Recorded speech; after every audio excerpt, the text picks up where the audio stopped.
खालिस्तानियों पर नरम नहीं, आतंकवाद पर हमेशा लिया एक्शन। ये बयान कनाडाई प्रधानमंत्री जस्टिन ट्रूडो ने दिया है। दरअसल कनाडा पर अक्सर खालिस्तान समर्थकों और आतंकवादियों के प्रति नरम रुख बरतने के आरोप लगते रहते हैं, जिसके बाद जस्टिन ट्रूडो ने इस आरोप का सिरे से खारिज करते हुए कहा कि ये मानना गलत है कि हमारी सरकार खालिस्तान समर्थकों और आतंकवादियों के प्रति नरम है। कनाडा में अलग अलग विचारधारा के लोग रहते हैं और यहाँ हर किसी को अपनी बात रखने का हक है। They are wrong. Canada has always taken extremely seriously violence and threats of violence. We've always taken serious action against terrorism, and we always will. We have a extremely diverse country, and freedom of expression is something that we have, but we will always make sure that we are pushing back against violence and extremism in all its forms. बता दें कि पिछले महीने भारत के विदेश मंत्री S Jaishankar ने Canada के तत्कालीन सरकार पर आरोप लगाते हुए कहा था कि वोट बैंक की सियासत की वजह से कनाडा सरकार खालिस्तान समर्थकों पर एक्शन नहीं लेती है।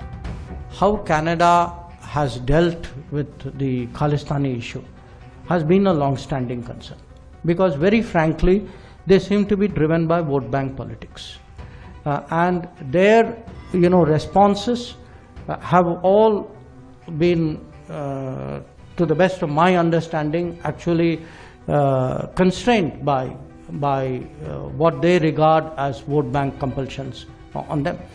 We made it very clear, and I've done so sometimes even in public, which is that if there are activities which are permitted from Canada which impinge on our sovereignty, territorial integrity, on our security, then we will have to respond.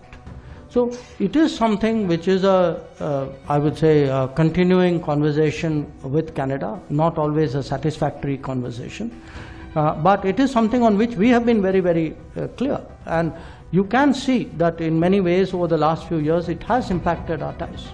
बता दें कि कुछ दिन पहले ही खालिस्तान समर्थकों ने America के San Francisco में स्थित भारतीय वाणिज्य दूतावास पर हमला किया।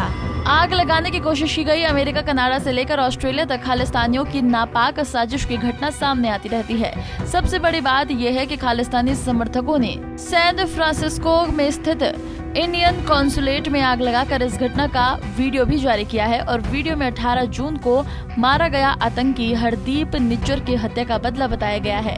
तो वहीं कल यानी कि 8 जुलाई को कनाडा में खालिस्तानियों ने विरोध रैली निकालने की घोषणा की है, जिसको लेकर भारत के विदेश मंत्री एस जयशंकर ने कनाडा सरकार से अपील की है कि खालिस्तानियों को जगह न दी जाए, वरना रिश्ते खराब होंगे। हमारे जो पार्टनर देश जो है, जैसे कनाडा है, अमेरिका है, यूके है, ऑस्ट्रेलिया है, जहां कभी कभी खालिस्तानी एक्टिविटीज होती हैं, हमने उनको रिक्वेस्ट की है कि वो उनको खालिस्तानियों को स्पेस न दें, क्योंकि उनकी सोच जो है ये रेडिकल एक्सट्रीमिस्ट विचारधारा जो है वो ना हमारे लिए अच्छा है, ना उनके लिए है, ना हमारे रिश्तों के लिए। तो ये जो पोस्टर का विषय जो है ये हम जरूर उन सरकारों से उठाएंगे। हो सकता है कि हम अभी तक, क्योंकि ये कल परसों ही निकला था, हो सकता है कि अभी तक हो भी। वहीं भारत ने नई दिल्ली में कनाडाई उच्चायुक्त को तलब भी किया था और जस्टिन ट्रूडो सरकार को एक डिमार्शे भेजा, जिसके बाद अब देखना यह होगा कि 8 जुलाई को कनाडा में खालिस्तानियों के विरोध रैली निकालने पर कनाडा सरकार क्या एक्शन लेती है। खालिस्तान समर्थक अमेरिका से लेकर कनाडा और लंदन तक भारतीय दूतावास को लगातार निशाना बना रहे हैं, लेकिन खालिस्तानियों पर अब तक कोई ठोस कार्रवाई नहीं हो पाई है, जिसको लेकर बार बार इनकी नापाक साजिश की खबर सामने आती रहती है। तो आखिर में सवाल यही है कि सरकार खालिस्तानियों पर ठोस कार्रवाई करने में विफल क्यों साबित होती है। Report Punjab Kesari TV.